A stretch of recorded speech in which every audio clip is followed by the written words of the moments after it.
அஸ்ஸலாமு அலைக்கும்.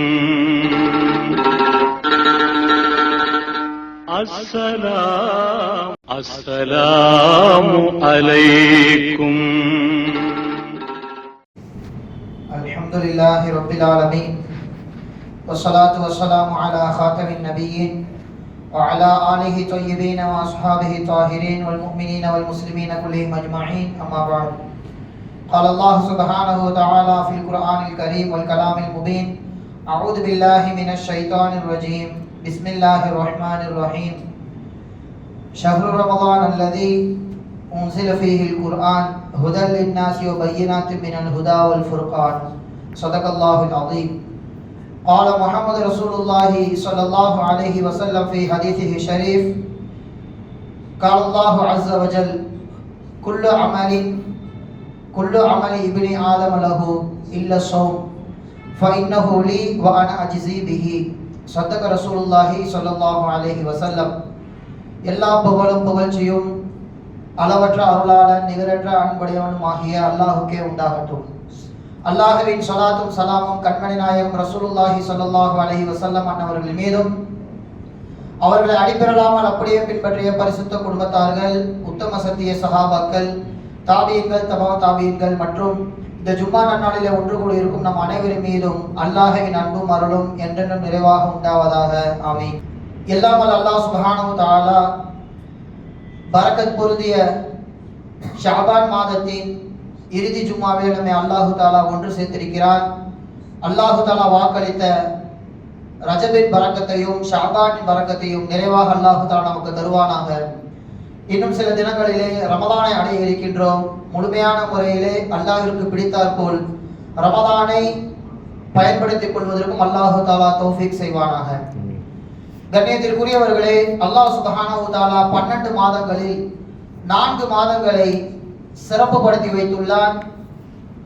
அதிலே பாவம் செய்வது பெரும் பாவமாக கருதப்படும், நன்மைகள் செய்வது பெரும் நன்மையாக மாற்றப்படும் என்பது இப்னு அப்பாஸ் ரலியல்லாஹு தஆலா அன்ஹு அவர்களின் கருத்து.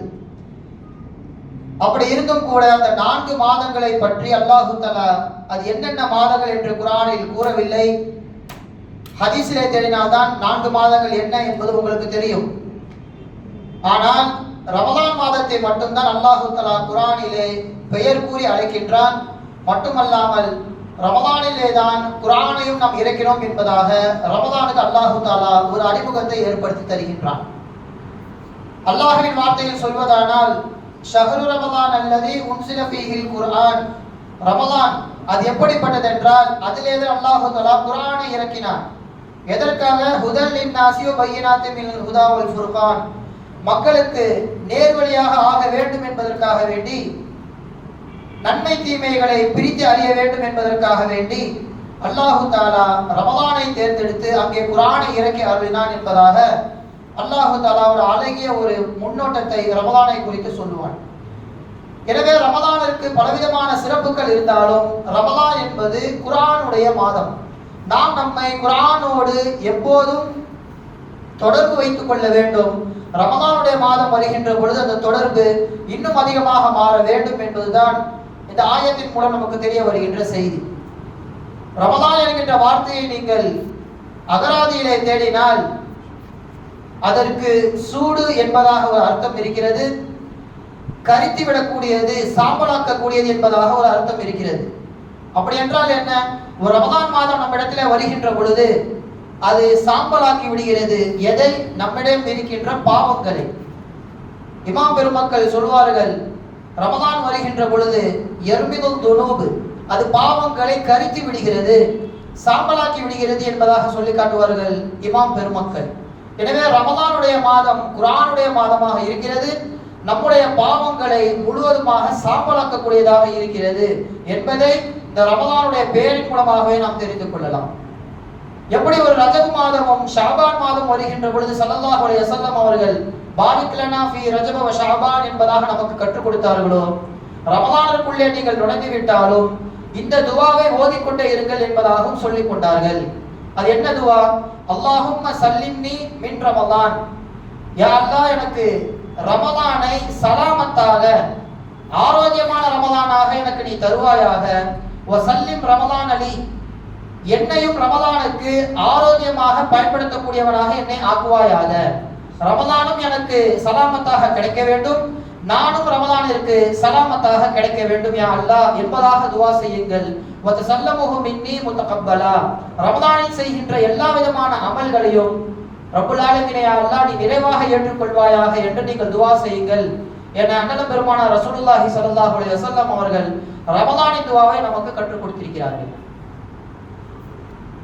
எனவே எதிர்வரக்கூடிய ரமலானிலே நாம் நம்ம எப்படியெல்லாம் தயார்படுத்திக் கொள்ள வேண்டும், பெருமானார் ஸல்லல்லாஹு அலைஹி வஸல்லம் அவர்களும் சஹாபா பெருமக்களும் எப்படியெல்லாம் ரமலானிலே அவர்கள் தங்களுடைய நேரத்தை கழித்தார்கள் என்பதை குறித்து நாம் சிந்தித்து உணர்வது அவசியம். நாம் எல்லாம் ரமலானிற்கு ஒரு 2 மாதங்களுக்கு முன்பாக தயாராகி கொண்டு வந்திருக்கிறோம். ரஜபிலிருந்து ஷாபானிலிருந்து ரமலானை இப்போது எதிர்நோக்க இருக்கின்றோம். ஆனால் சஹாபாக்களும் தாபீன்களும் அவர்களை குறித்து கிதாபுகளிலே வருகிறது, ரமலானிற்கு முன்பாக 6 மாதமும் ரமலானை எதிர்பார்த்து காத்துக் கொண்டிருப்பார்கள். ஒரு ரமலான் முடிந்ததற்கு பிறகு அடுத்த 6 மாதங்கள் நான் செய்த ரமலானின் அமல்களை அல்லாஹு தஆலா ஏற்றுக்கொள்ள வேண்டும் என்று அடுத்த 6 மாதங்களில் அல்லாஹ்விடத்தில் அதிகமாக அவர்கள் கெஞ்சுவார்கள், துவா செய்வார்கள் என்பதாக கிதாபுகளில் வருகிறது. எனவே நாம் ரமலானை இது போன்ற சில விஷயங்களை வைத்து தெளிவாக புரிந்து கொள்ளலாம். வரக்கூடிய மாதம் சாதாரணமான ஒரு மாதம் கிடையாது. எத்தனையோ நபருக்கு ரமலான் தவறி விடுகின்றது. கடந்த வருடத்தில் இருப்பவர்கள் இந்த வருடத்தில் ரமலானை அடைவார்களா என்று சொல்ல முடியாது. இன்னும் சில தினங்களில் கூட மரணங்கள் ஏற்படலாம். யாராலையும் ரமலானை அடைவதற்கு, ரமலானுடைய அமல் செய்வதற்கு அல்லாஹு தஆலா எனக்கு வயதை கொடுத்திருக்கின்றானா என்று யாருக்குமே தெரியாது. அது ஒரு கேள்விக்குறிதான். எனவே ரமலானை வருகின்ற பொழுது அதை ஒரு கனிமத்தாக தவறவிடாமல் சரியான முறையில் நாம் பயன்படுத்திக் கொள்ள வேண்டும். எனவே குர்ஆனோடு நம்முடைய தொடர்பை அதிகப்படுத்திக் கொள்ள வேண்டும். பாவத்திற்கான சுமைகளை இறக்கி வைக்கும் ஒரு தளமாக ரமலானுடைய மாதத்தை நாம் ஆக்கிக் கொள்ள வேண்டும். 3வது, ரமலானின் பிரதானமான ஒரு அமல் நோன்பு வைப்பது. அல்லாஹ் சுப்ஹானஹு வ தஆலா நோன்பை குறித்து மக்களிடத்தில் அறிமுகப்படுத்துகின்ற பொழுது அழகான ஒரு வார்த்தை பிரயோகத்தை அவன் பயன்படுத்துகின்றான். நீங்கள் குர்ஆனிலே பார்த்தால் மனிதர்களை நோக்கி அவன் சொல்லுகின்ற பொழுது 2 வார்த்தைகள் இடம்பெறும். ஒன்று யா அய்யுஹன் நாஸ் என்பதாக ஒரு இடத்தில் வரும், யா அய்யுஹல்லதீன ஆமனு என்பதாக ஒரு இடத்தில் வரும். பொதுவான ஒழுக்கம் சம்பந்தப்பட்ட விஷயங்களை எல்லாம் நீங்கள் எடுத்து பார்த்தால் அது பொதுவாக யா அய்யுஹன் நாஸ் மக்களே என்பதாக அந்த இடத்தில் அல்லாஹ் தஆலா பயன்படுத்துவான்.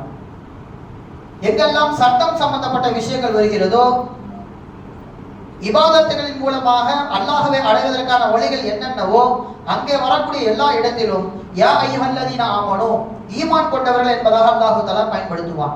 இங்கே அல்லாஹ் தஆலா நோன்பை குறித்து சொல்லும் பொழுதும் யா அய்யுஹல்லதீன ஆமனு ஈமான் கொண்டவர்கள் என்பதாக நம்மை அழைத்து பின்னால் வரக்கூடிய விஷயங்களை நமக்கு விதியாக்குகின்றான். அது என்ன? குத்திப அலைக்குமுஸ் ஸியாம், உங்களின் மீது நோன்பு கடமையாக்கப்பட்டு விட்டது. இந்த ஆயத்துகள் பக்ரா சூராக்களை நீங்கள் பார்த்தால் தெரியும். இதற்கு மேலே உள்ள ஆயத்தில் குத்திப அலைக்குமுல் கிஸாஸ், பழிவாங்குதல் உங்களுக்கு கடமையாக ஆக்கப்பட்டுள்ளது, கடமை நீங்கள் பழிவாங்கிக் கொள்ளலாம் என்பதாக அல்லாஹ் தஆலா குத்திப என்கின்ற வார்த்தையை பயன்படுத்தி இருப்பான். 5 நேர தொழுகைகளை அஸ்ஸலாத்துல் மக்தூபா என்பதாக அல்லாஹ் தஆலா விதியாக்கப்பட்ட தொழுகைகள் என்பதாக பயன்படுத்தி இருப்பான். அதன் வரிசையிலே நோன்பும் இப்போது உங்களுக்கு கடமையாகிவிட்டது என்பதாக அல்லாஹ் தஆலா சொல்கின்றான். மட்டுமல்ல, கமா குத்திப அலல்லதீன மின் கபலிக்கும், இந்த நோன்பும் இந்த நோன்பிலே செய்யக்கூடிய அமல்களும் உங்களுக்கு மட்டும் கடமை கிடையாது, உங்கள் முன்னால் வாழ்ந்த சமூகத்திற்கும் நாம் இவ்வாறே ஆக்கியுள்ளோம், இவ்வாறே நாம் கடமையாக்கியுள்ளோம் என்பதாக அல்லாஹ் தஆலா சொல்லி நம்மை பலப்படுத்துகின்றான். ஏதோ நீங்கள் மட்டும்தான் நோன்பு வைக்க போகிறீர்கள் என்று பயந்து விடாதீர்கள். இது ஒவ்வொரு சமூகத்திற்குமே அல்லாஹ் தஆலாவாகிய நான் கொடுக்கக்கூடியதாக இருக்கிறது என்பதை அல்லாஹ் தஆலா இந்த வசனத்தின் மூலம் தெளிவுபடுத்திவிட்டு இறுதியாக சொல்லி முடிக்கின்றான். இந்த நோன்பு அனைத்தும் உங்களுக்கு கடமையாக்கியது எதற்காக என்றால் லஅல்லக்கும் தத்தகூன், நீங்கள் தக்வாதாரிகளாக மாற வேண்டும் என்பதற்காக வேண்டிதான் அல்லாஹ் தஆலா உங்களுக்கு நோன்பை கடமையாக்கி இருக்கிறான் என்பதாக சொல்கிறார்கள். நம் முன்னால் வாழ்ந்த சமூகத்தின் நோன்புகளை நீங்கள் பாருங்கள். ஒரு தௌராத் வேதத்தை வாங்குவதற்கு முன்பாக ஹஜ்ரத் மூசா அலைஹிஸ்ஸலாம் அவர்கள் அல்லாஹ் தஆலா நோன்பு வைக்க சொன்னார். 30 நாட்கள் அவர்கள் அல்லாஹ்வை சந்தித்து வரும்போதெல்லாம் நோன்பு வைத்தார்கள். வவாஅதனா மூசா 30 லைலா, 30 நாட்கள் மூசா அலைஹிஸ்ஸலாம் அவர்களுக்கு நாம் வாக்களித்தோம் என்பதாக சொல்கின்றான். தஃப்சீர்களிலே பார்த்தால் தெரியும் 30 நாட்கள் நோன்பு வைத்தார்கள். وَأَتْمَمْنَاهَا بِعَشْرٍ فَتَمَّ مِيقَاتُ رَبِّهِ 40 لَيْلًا. பிறகு மீண்டும் 10 நாட்கள் அல்லாஹு தஆலா வைக்க சொல்லி 40 நோன்பாக அல்லாஹு தஆலா ஹஜ்ரத் மூசா அலைஹிஸ்ஸலாம் அவர்களின் மூலமாக அந்த சமூகத்திற்கு அல்லாஹு தஆலா சொல்லி காண்பித்தார். அதற்கு பின்னால் ஹஜ்ரத் மரியம் அலைஹிஸ்ஸலாம் அவர்கள் காலத்தை நீங்க எடுத்து பார்த்தாலும் தெரியும், அங்கேயும் நோன்பு கடமை. மரியம் அம்மா அலைஹிஸ்ஸலாம் அவர்கள் சொல்கிறார்கள், இன்னி நஸர்து லிர்ரஹ்மானி ஸௌமா, நான் என்னுடைய இறைவனாகிய அல்லாஹ்விற்கு நோன்பை நேர்ச்சை செய்துள்ளேன் என்பதாக சொல்வார்கள். அவர்களின் ஷரியத்திலே நோன்போடு சேர்த்து பேசாமல் இருக்க வேண்டும், அதுதான் அவர்களுக்கான ஷரியத். இப்னு அப்பாஸ் ரலியல்லாஹு தஆலா அன்ஹு அவர்கள் சொல்வார்கள், முந்தைய கால சமூகத்திற்கான நோன்பின் நடைமுறை என்பது, அந்த சுன்னத் என்பது எப்படி இருந்தது என்றால், சாப்பிடாமல் இருக்க வேண்டும், குடிக்காமல் இருக்க வேண்டும், பேசாமலே இருக்க வேண்டும், இதுதான் அவர்களுக்கான ஷரியத்தாக இருந்தது என்பதாக சொல்கிறார்கள். இமாம் குர்துபி ரஹிமஹுல்லாஹ் அவர்கள் சொல்கின்றார்கள், எப்படி அவர்களுக்கு அல்லாஹு தஆலா பேச்சையே தடையாக மாற்றினானோ, நம்முடைய சமூகத்திற்கு அல்லாஹு தஆலா அப்படி ஆக்கவில்லை. நீங்கள் உண்ணக்கூடாது, பருகக்கூடாது, அருவருக்கத்தக்க பேச்சுகளிலே ஈடுபடாதீர்கள் என்று அல்லாஹு தஆலா நமக்கு சட்டத்தை குறைத்தான் என்று சொல்வார்கள் இமாம் குர்துபி ரஹிமஹுல்லாஹ் அவர்கள். அப்ப அல்லாஹு தஆலா நோன்பின் மூலமாக நம்மை முன்வாழ்ந்த சமூகத்தை காண்பித்து நம்மை பலப்படுத்துகின்றான். மட்டுமல்ல, இப்படி ஒருவரை காண்பித்து நமக்கு ஒரு சட்டத்தை சொல்வது என்பது உளவியல் ரீதியாக நம்மை பலப்படுத்தும். ஒரு முசீபத்து எல்லாருக்குமே வந்தது என்றால் யாரும் அதை பெரிதாக நினைத்துக் கொள்ள மாட்டார்கள். நிகழ்காலத்திலே யாரேனும் ஒருவர் ஒரு மருத்துவரிடம் சென்று பார்க்கின்ற பொழுது சுகர் பேஷண்ட் என்பதாக அவர் உறுதி செய்யப்பட்டு விட்டால் அவர் பயப்படுவார். அதுவே அந்த டாக்டர் இந்த காலத்தில் சுகர் வருவது எல்லாம் சாதாரணமானதுதான், பெரிதாக பயப்பட தேவையில்லை, இது எல்லாருக்கும் வருவதால் என்று சொன்னவுடன் அவர் மனது ஆறுதல் அடையும். ஒரு முசீபத்து தனக்கு வரும்போது பெரிதாகவும் எல்லோருக்கும் வரும் என்று சொன்னவுடன் அது லேசாக ஆக்கப்படும். இது மனிதனின் உளவியல் ரீதியான ஒரு பண்பு. அதைத்தான் அல்லாஹ் தஆலா இங்கேயும் பயன்படுத்துகின்றான். நீங்கள் மட்டும் 30 நாட்கள் நோன்பு நோக்கிறீர்கள் என்பதாக நினைத்துக் கொள்ள வேண்டாம், முன்வாங்க சமூகமும் நோன்பு வைத்திருக்கிறது.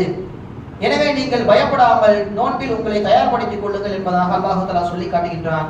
கிதாபுகளில் வரும் ஃபைனல் முஸீபா இதா அம்மத் ஹஃபத், சோதனைகள் எல்லோருக்கும் பொதுவாக ஆகிவிட்டால் மனிதன் அதை லேசாக எடுத்துக்கொள்ள ஆரம்பித்து விடுவான் என்று கிதாபுகளிலே பலவிதமான இமாம்கள் இதற்கான விளக்கம் தருவார்கள். அந்த ஆயத்தின் முடிவில் அல்லாஹ் தஆலா என்ன சொல்கின்றான், தக்வா வர வேண்டும் என்பதற்காக வேண்டிதான் நோன்பு அல்லாஹ் தஆலா தந்திருக்கின்றான். ஒரு தக்வாவின் மூலமாக நம்ம அல்லாஹ்வை அடைய முடியும், ஒரு நோன்பின் மூலமாகவும் அல்லாஹ்வை அடைய முடியும். அந்த நோன்பின் பிரதானமான அமல் என்ன? உண்ணாமல் இருப்பது, குடிக்காமல் இருப்பது, இதுவெல்லாம் தக்வாவிற்கு நிகரானது. எனவே அல்லாஹ்வின் நெருக்கத்தை இது பெற்றுத்தரும் என்பது ஹதீஸ்களின் வாயிலாக நமக்கு தெரிய வருகின்ற செய்தி. ஹஜ்ரத் உஸாமா ரலியல்லாஹு தஆலா அன்ஹு அவர்களுக்கு சொல்வார்கள், யா உஸாமா அன்ன அக்ரபன் நாஸி இலல்லாஹி யௌமல் கியாமா மன் தால ஹுஸ்னுஹு வ அத்ஷுஹு வ ஜூஉஹு ஃபி துன்யா. அல்லாஹ்வை நெருக்கம் பெற வேண்டும் என்று யார் விரும்புகின்றாரோ அவர் உலகத்திலே வாழ்கின்ற பொழுது அதிகமாக கவலையோடு இருக்க வேண்டும், அதிகமாக பசித்து இருக்க வேண்டும், அதிகமாக அவர் தாகத்தோடு இருக்க வேண்டும். இந்த மூன்றும் உள்ள நபர்கள் அல்லாஹ்வின் குர்பத்தை பெறுவார்கள், அந்த நெருக்கத்தை பெறுவார்கள் என்பதாக சொல்லி காண்பிக்கிறார்கள் அண்ணன் பெருமானார் ஸல்லல்லாஹு அலைஹி வஸல்லம் அவர்கள். எனவே நோன்பு மாதங்கள் வருகின்ற பொழுது நாம் கவலையோடு கழிக்க வேண்டும். இந்த ரமதானை நான் அடைந்து விட்டேன், இன்னும் சில தினங்களில் கழிய போகிறது என்கின்ற கவலை இருக்க வேண்டும். பசியோடு இருப்போம், தாகத்தோடு இருப்போம். இந்த மூன்றும் சேருகின்ற பொழுது தக்வா என்கின்ற அந்த இறையச்சம் நம்மிடத்திலே வந்துவிடுகிறது, அல்லாஹ்வின் நெருக்கத்தை நாம் பெற்று விடுவோம். எனவே இந்த நோன்பு தக்வாவை தருகிறது என்பதை இந்த ஆயத்திற்கு விளக்கம் அளிப்பார்கள் இமாம் பெருமக்கள். மட்டுமல்லாமல் மற்ற நாட்களில் வரக்கூடிய மக்களை விட ரமலான் என்று வருகின்ற பொழுது பள்ளிவாசலில் நிரம்பி காணப்படுவார்கள். அது ஒரு தக்வாவின் கேந்திரமாகவே பள்ளிவாசல் என்பது மாறிவிடும். சின்ன சின்ன விஷயங்களுக்கும் கூட சந்தேகங்கள் எழும். மார்க்கம் கேள்விகளை கேளுங்கள் என்பதாக சொல்கின்றது. மற்ற நாட்களில் எல்லாம் நாம் கேட்போமா என்று தெரியாது. ஆனால் ரமலான் வருகின்ற பொழுது இந்த விஷயங்கள் எல்லாம் செய்தால் நோன்பு ஏதேனும் ஆகிவிடுமா, ஒரு தைலம் தேய்த்தால் அல்லது எச்சிலை சேர்த்து விழுங்கினால் என் நோன்பு முறிந்து விடுமா என்ற மார்க்க சட்டங்கள் எல்லாம் இது போன்ற ரமலான் காலங்களில் வருவது பாராட்டுதலுக்குரியது என்பதாக இமாம் பெருமக்கள் சொல்கின்றார்கள். இதுதான் தக்வா. அல்லாஹ்வின் மீது பயம் வருகின்றது என்றால் என்னவெல்லாம் மனிதனுக்கு ஏற்படும், நான் செய்கின்ற அமல் அல்லாஹ்விடத்தில் போய் சேருமா, நான் இது போன்ற சில விஷயங்களை செய்து விட்டேனே, இது ஏதேனும் நோன்புக்கு பாதிப்பு தருமா என்று மனிதன் சிந்திக்க ஆரம்பித்து விடுவான். அவன் தக்வாவிற்கு அது வழிவகுக்கிறது என்பதை இமாம் பெருமக்கள் மிக அழகாக இந்த ஆயத்தின் மூலம் நமக்கு விளக்கம் தருவார்கள். மூன்றாவது கருத்து, இந்த தக்வா நம்மிடத்திலே வருவதற்கு அல்லாஹு தஆலா நமக்கு என்னவெல்லாம் செய்திருக்கிறான் என்றால் நோன்பை நமக்கு லேசப்படுத்தியிருக்கின்றான். எடுத்த உடனே அல்லாஹு தஆலா ரமலானின் 30ஐயும் நமக்கு கடமையாக்கவில்லை. நீங்கள் வரலாற்றில் பார்த்தால் தெரியும். அன்னை ஆயிஷா ரலியல்லாஹு தஆலா அன்ஹா அவர்கள் சொல்லி காண்பிக்கிறார்கள், மக்காவில் இருந்த வரைக்கும் ஸல்லல்லாஹு அலைஹி வஸல்லம் அவர்கள் ஆஷுராவின் நோன்பை மட்டும்தான் வைத்தார்கள். ஏனென்றால் குறைஷிகளும் அந்த காலத்தில் ஆஷுரா நோன்பை வைத்தார்கள், சஹாபாக்கள் வைத்துக் கொண்டிருந்தார்கள். எப்போது அவர்கள் மதீனாவிற்குள்ளே நுழைந்தார்களோ அங்கே யூதர்களும் ஆஷுரா நோன்பு வைக்கிறார்கள் என்று தெரிந்தவுடன் அதை மாற்றி அமைக்கிறார்கள். 9-10 வைக்க வேண்டும் அல்லது 10-11 வைக்க வேண்டும் என்பதாக ஆஷுரா நோன்பு அங்கே மாற்றம் அடைகிறது. அடுத்தபடியாக மதீனாவில் அவர்கள் நுழைந்தவுடன் செய்த மாற்றம், நீங்கள் மாதத்திற்கு 3 நாள் நோன்பு வையுங்கள், 13, 14, 15 ஐயாமுல் பீல் என்று சொல்லப்படுகின்ற அந்த நோன்பை வையுங்கள் என்பதாக பெருமானார் ஸல்லல்லாஹு அலைஹி வஸல்லம் அவர்கள் நோன்பிலே மாற்றம் தருகின்றார்கள். ஒரு வருடத்திற்கு 36 நோன்புகள் என்பதாக ஆகிவிடுகிறது. இதுவெல்லாம் ஆரம்ப காலத்தில் இஸ்லாமியர்கள் வைத்த நோன்புகள். மதீனாவில் நுழைந்தவுடன் ரமலான் கடமையானது ஃபர்லான நோன்பு. எனவே ஃபர்லான நோன்பு கடமையாக்கப்பட்டவுடன் உபரியாக இருக்கின்ற, அதாவது ஆஷுரா நோன்பும் இந்த ஐயாமுல் பீலும் உபரி நோன்பாக மாறிவிட்டது.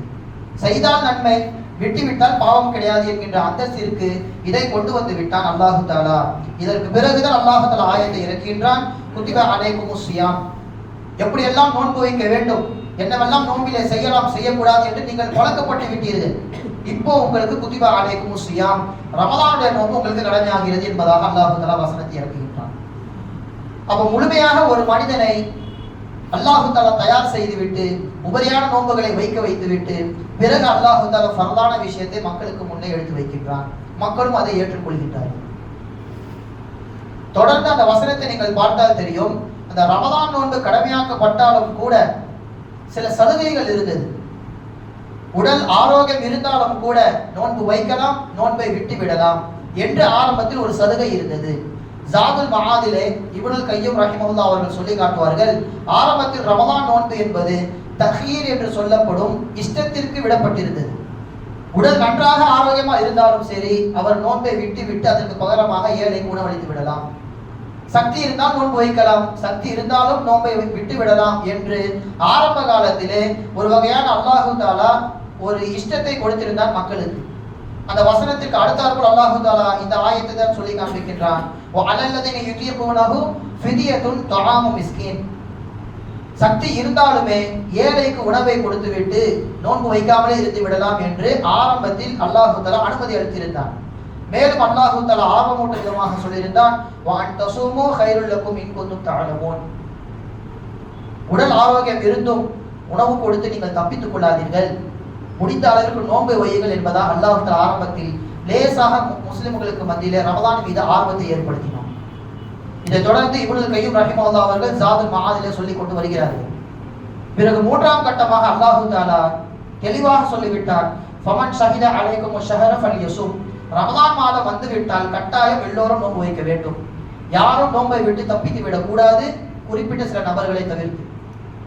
கர்ப்பிணியான பெண்கள் அல்லது தீராத நோயில் இருப்பவர்கள், இது போன்ற சில பிரிவினர்களை தவிர்த்து ரமலான் வந்துவிட்டால் மற்ற அனைவரும் நோன்பு கட்டாயம் வைக்க வேண்டும், காசை கொடுத்து தப்பித்து விடக்கூடாது என்பதாக அல்லாஹு தஆலா தெளிவாக ஃபர்தாக ஆக்கிவிட்டான் என்று சொல்வார்கள் இப்னுல் கய்யிம் ரஹிமஹுல்லாஹ் அவர்கள்.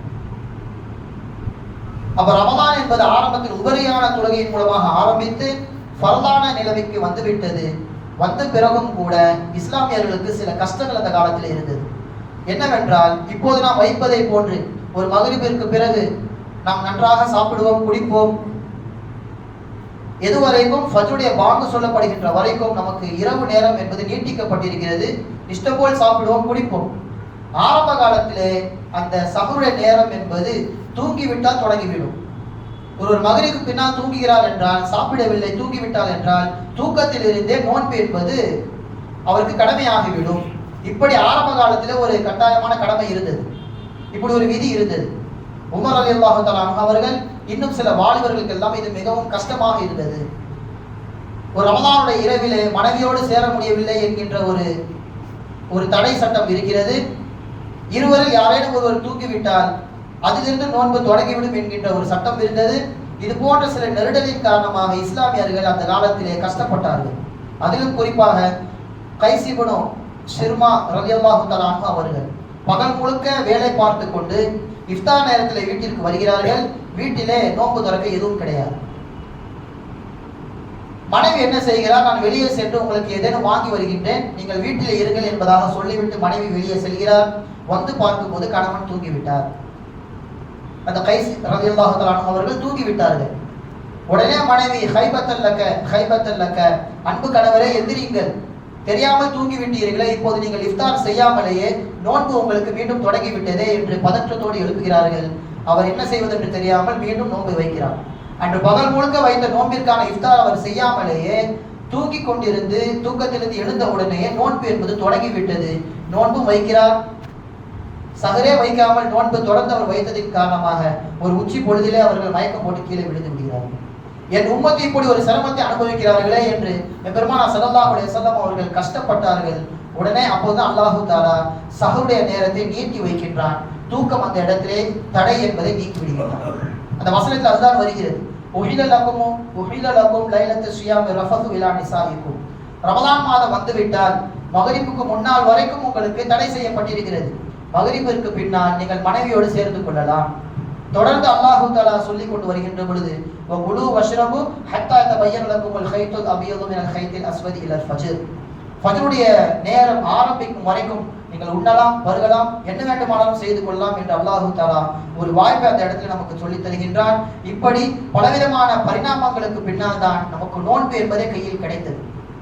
இப்படி அல்லாஹு தஆலா நமக்கு லேசுபடுத்தியோ இந்த நோன்பை சர்வசாதாரணமாக நாம் விட்டு விடுவது என்பது மிகப்பெரிய ஒரு பாவம். அல்லாஹ் சுப்ஹானஹு வ தஆலா ஹதீஸிலே சொல்கின்றான், எல்லா நன்மைகளுக்கும் அல்லாஹ் தஆலா இதுவெல்லாம் கிடைக்கும் என்பதாக சொல்லிவிட்டான்.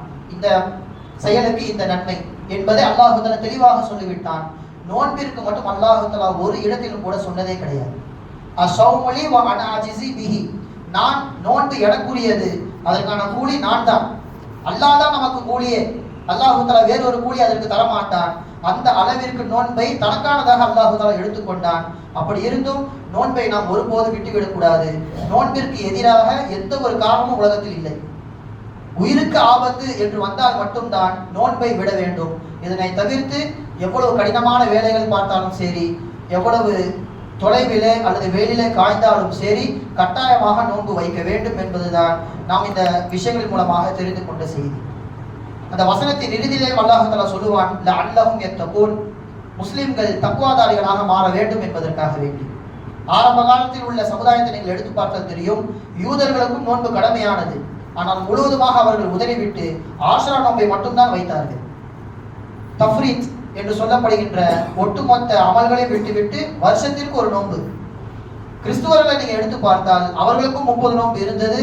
அதை 20ஆக அவர்கள் கூட்டி 50ஆக அவர்கள் நோன்பு வைக்க ஆரம்பித்தார்கள். பிறகு அதையும் செய்ய முடியாமல் முழுவதுமாக விட்டுவிட்டார்கள். இப்படி இஃப்ராத்திற்கும் தஃப்ரீத்திற்கும் இடையிலே தான் முந்தைய சமூகம் இருந்தது. நம்முடைய சமுதாயத்தில் அல்லாஹு தஆலா 30 நோன்பை கடமையாக்கின்றான். அந்த 30 நோன்பையும் சரியான முறையில் நிறைவேற்ற வேண்டும் என்று பலவிதமான சலுகைகள் அல்லாஹ் தஆலா நமக்கு தந்திருக்கின்றான். எனவே அல்லாஹ் சுப்ஹானஹு வ தஆலா ரமலானை சரியான முறையிலே பயன்படுத்துவதற்கு தௌஃபீக் செய்வானாக. வ ஆகிரு தஅவானா அல்ஹம்துலில்லாஹி ரப்பில் ஆலமீன். அஸ்ஸலாமு அலைக்கும் வ ரஹ்மத்துல்லாஹி வ பரகாத்துஹு.